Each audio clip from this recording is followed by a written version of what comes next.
Hey, let's talk about how to become a certified life coach the positivity practitioner way. If you want to become a certified life coach, you should also understand why positive psychology is the best way to boost your life coaching career. Stick around to the end because I have a really special offer for new life coaches and also counselors and therapists and others who really want to use positive psychology in their work.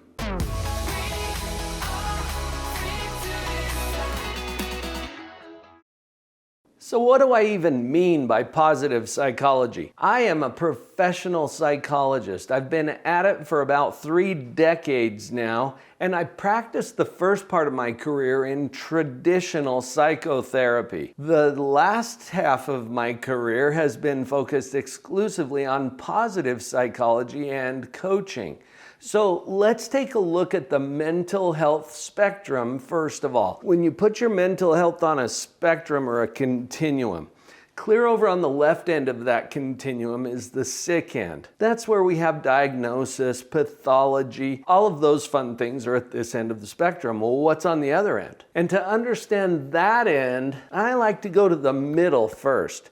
The middle is health, meaning not sick. You'd think that health is the opposite of sick, but I put it in the middle of this spectrum, kind of like your physical health. You could be sick in bed with a fever, and there comes a time when you can get out of bed and you're not sick. But that doesn't mean that you're truly fit, thriving, prospering. That's over here on the other end of the spectrum. People who are considering life coaching as a career option seem to understand this, that there's a difference from getting out of bed to actually thriving and having a life that goes beyond coping and coming up with some kind of treatments to thriving and finding principles and practices that actually help to elevate our experience. Positive psychology shifts the goal from getting out of bed to truly thriving.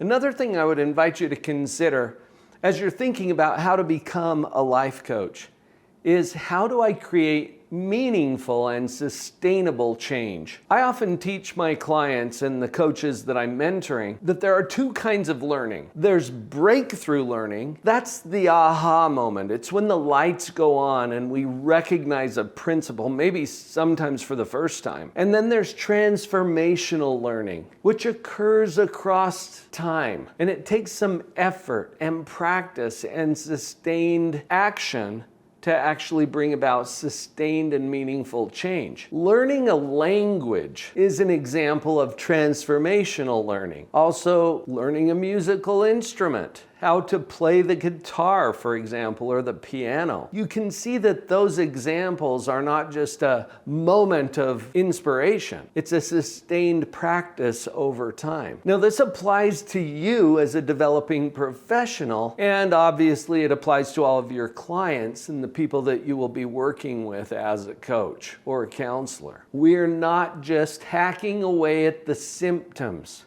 We're trying to get at the root of why people do what they do and how we actually operate the equipment of our own mind. This is what creates sustainable and meaningful change.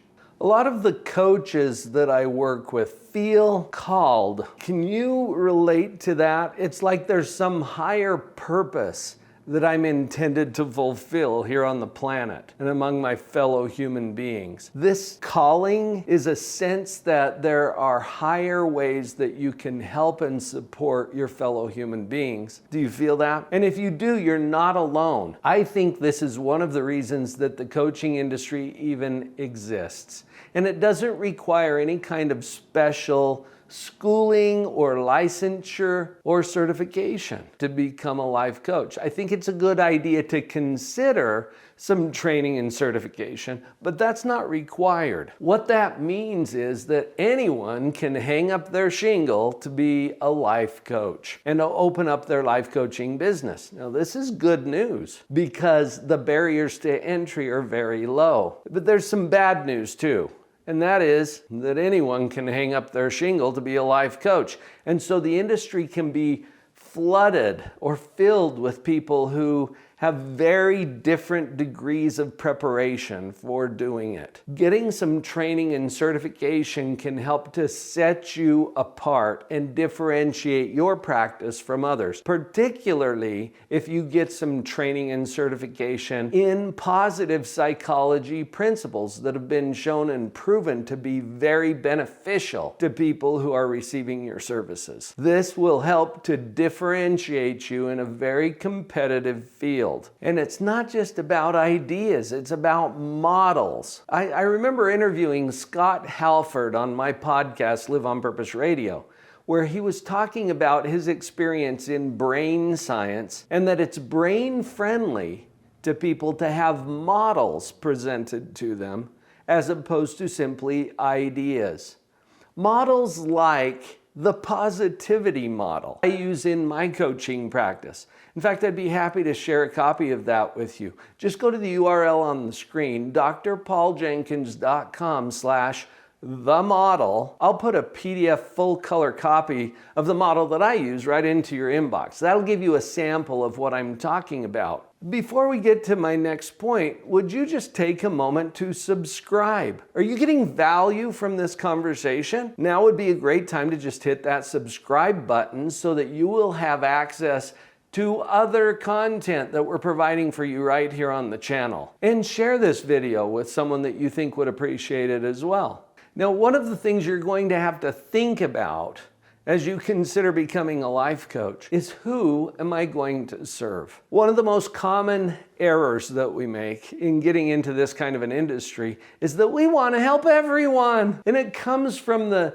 best place in our heart. We just want people to experience life in the most full and rich ways that they possibly can. However, that presents a little bit of a marketing problem, because if you're trying to market yourself to everyone, then your messages will get lost in all of the noise and you will be marketing yourself to no one. So you get to be very clear about the people that you serve. And here's a little thought for you to consider as well. The people that you can uniquely serve because of who you are and your specific skill set and your experiences and the rich abundance that you have in your own life are not going to be served by someone else in the way that you could serve them. I think that there's a unique match out there for you. And the population that coaches can serve, I think, is an underserved population. So go back to that spectrum I told you about.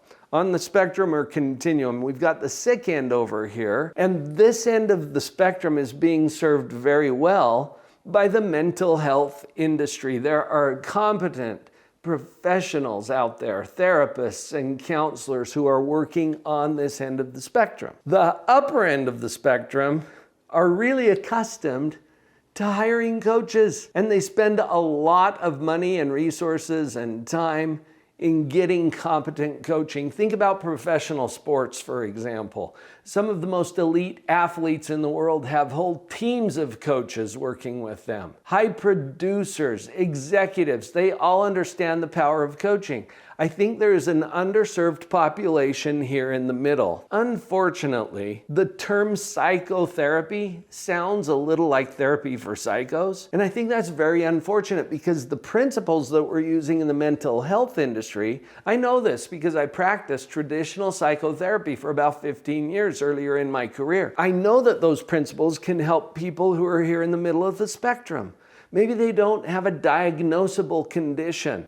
See, the goal of the mental health industry is to get people out of bed so that they're not sick. And then the insurance companies pull the plug on the funding, because if you're not sick, there's no medical necessity for it. And that's why I think there's an underserved population here in the middle of the spectrum. And this is why we need good life coaches and people who are feeling called to help their fellow human beings in a way that doesn't require them to go to graduate school and get a degree and a license from the state, but to apply principles and effective models of positive psychology to assist people here in the middle of the spectrum to really create and live a life that they love and get over here to the other side of the spectrum. Find out how rich and abundant life can be as you put yourself in position to serve these people. It increases your ability to serve more people. It will give you a basis for referrals and for people to start experiencing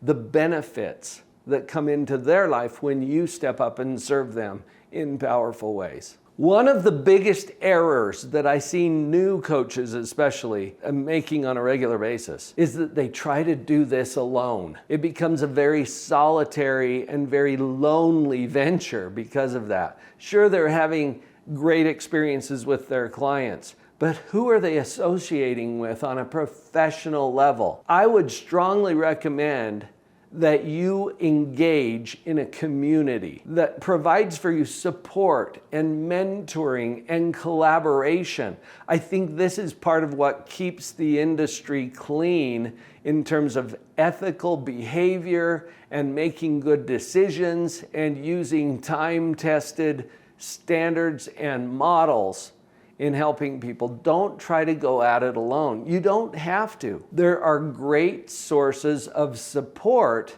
that are available to you, and you want to find one that fits you with your way of thinking and your values and the way that you really want to help people. That brings me right to what I wanted to share with you in having this conversation in the first place. There is a growing community of positivity practitioners that are ready to support and help you in your journey. I invite you to consider becoming a certified positivity practitioner. Now, I can't make you a psychologist. You would need to go to graduate school and get a license and a degree in order to do that. But the principles of positive psychology that I have developed through the course of my 30-year career are available to you for you to use with your clients. And they are powerful models that have been shown through research and clinical experience to actually help people create and live a life that they love. Are you ready to explore that possibility? The next step would be for you to receive a free strategy session with a member of my team. Go to the URL on the screen right now, drpauljenkins.com/letsmeet. All one word. That will take you right to the calendar where you can schedule your free one-on-one strategy session.